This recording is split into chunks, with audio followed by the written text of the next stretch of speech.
Hello friends, welcome to Kalyani சுலகம். இன்றைக்கி இந்த வீடியோவில் தமிழர் திருநாள் பொங்கல் பண்டிகை அன்னைக்கு பல காய்கறிகள் போட்டு ஒரு சாம்பார் வைப்போங்க. அந்த சாம்பாரை தான் இன்றைக்கி நான் வச்சு காமிக்க போகிறேன். நம்ம வருஷம் முழுக்க சாம்பார் வைக்கிறோங்க, இல்லைன்னு சொல்லிட்டு சொல்லலை. ஆனால் என்னமோ அந்த பொங்கல் அன்னைக்கு வைக்கக்கூடிய சாம்பாரினுடைய டேஸ்ட்டே ரொம்ப சுவையாக தாங்க இருக்கும். அந்த சாம்பார் எப்படி வைக்கலான்னு சொல்லிட்டு பார்க்கலாமா? முதல்ல நான் ஒரு 100 கிராம் துவரம்பருப்பு எடுத்துக்கிறேன். இந்த துவரம்பருப்பை தண்ணி விட்டு நல்லா அலசி எடுத்துக்கலாம். இப்போ நல்லா நான் கழுவி எடுத்துகிட்டு வந்துட்டேன். இது கூட என்னென்ன பொருட்கள் சேர்த்து வேக வச்சு எடுக்க போகிறேன்னு சொல்லிட்டு சொல்கிறேன். முதல்ல க்ளீன் பண்ணிக்கலாம். க்ளீன் பண்ணி கழுவி எடுத்துக்கலாம்.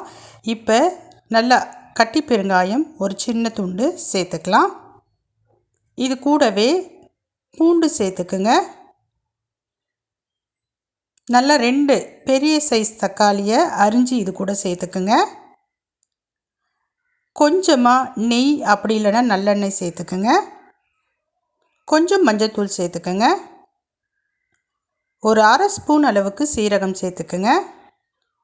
இப்போ தேவையான அளவுக்கு தண்ணி சேர்த்து ஸ்டவ் ஆன் பண்ணி வச்சுக்கலாம். குக்கர் மூடி போட்டுடலாம். விசில் போட்டுடலாங்க. ஒரு 4 விசில் விட்டு நான் எடுத்துக்கிறேன். 4 விசில் வந்தாச்சு. ஆஃப் பண்ணிடுறேன். இப்போ இந்த குக்கரை கீழே இறக்கி வச்சிடுறேங்க. சட்டி எடுத்துக்கிறேன். அதில் பாருங்கள் என்னென்ன காய்கறிகள் போடுறேன் அப்படின்ட்டு. முள்ளங்கி, பூசணிக்காய், கேரட், கத்தரிக்காய், உருளைக்கிழங்கு, வாழைக்காய், அவரைக்காய், இதெல்லாம் சேர்த்தாச்சுங்க. கிட்டத்தட்ட நான் 7 காய்கறிகள் வரைக்கும் சேர்த்துருக்கேன். எத்தனை காய்கறிகள் வேணாலும் சேர்க்கலாங்க. இப்போ இது கூட சின்ன வெங்காயம் சேர்த்துக்கிட்டேன். குழம்பு மிளகாய் தூள் சேர்த்துக்கிட்டேன். தேவையான அளவு உப்பு சேர்த்துக்கிட்டேன். இப்போ காய்கறிகள் வேகிறதுக்கு ஏற்ற அளவுக்கு தண்ணி சேர்த்துக்கலாம். சாம்பார் உங்களுக்கு எவ்வளோ வேணுமோ அதுக்கேற்ற மாதிரி தண்ணி சேர்த்துக்கோங்க. இப்போ தண்ணி சேர்த்து ஸ்டவ் ஆன் பண்ணி இந்த சட்டியை வச்சாச்சு. நல்லா மிக்ஸ் பண்ணிக்கலாம். இப்போ காய்கறி வேகணுங்க.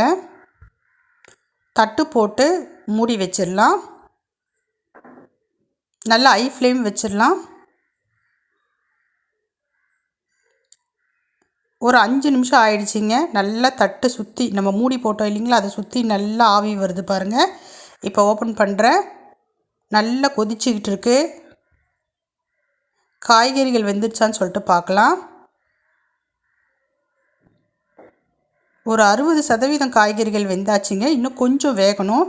இன்னும் ஒரு 5 நிமிஷம் மீடியம் ஃப்ளேமுக்கு மாற்றி நம்ம வேக விடலாம்.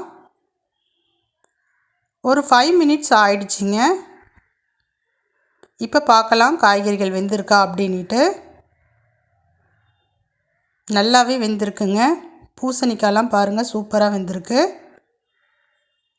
இப்போ இது கூட கொஞ்சமாக புளியை ஊற வச்சு கரைச்சி இது கூட சேர்த்துக்கிறேன். புளி சேர்த்த பிறகு நல்லா மிக்ஸ் பண்ணி விட்டுக்குங்க. இது அப்படியே இருக்கட்டும். நம்ம வேக வச்ச பருப்பு எப்படி இருக்குன்னு சொல்லிட்டு பார்க்கலாம். குக்கர் ஓப்பன் பண்ணிக்கிறேன். பாருங்கள் பருப்பு நல்லா வெந்து வந்திருக்கு. லைட்டாக ஒரு கரண்டி வச்சு மிக்ஸ் பண்ணிக்கலாம். நல்லா மிக்ஸ் பண்ணியாச்சு.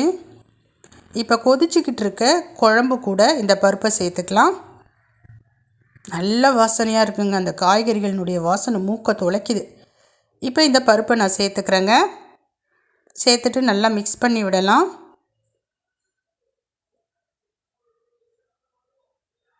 மிக்ஸ் பண்ணிவிட்டு ஒரு 2 செகண்ட்ஸ்லேயே பார்த்திங்கன்னா மறுபடியும் கொதிக்க ஆரம்பிக்கும். பாருங்கள் கொதிக்க ஸ்டார்ட் ஆகுது. நல்லாவே கொதி வந்துருச்சு மறுபடியும். இப்போ கொத்தமல்லி தழைகளை சேர்த்துக்கலாம். கொத்தமல்லி தழைகளை சேர்த்த பிறகு எல்லாம் ஒன்று சேர கொதி வந்த பிறகு நம்ம இறக்கி வச்சுட்டு தாளிக்கணுங்க.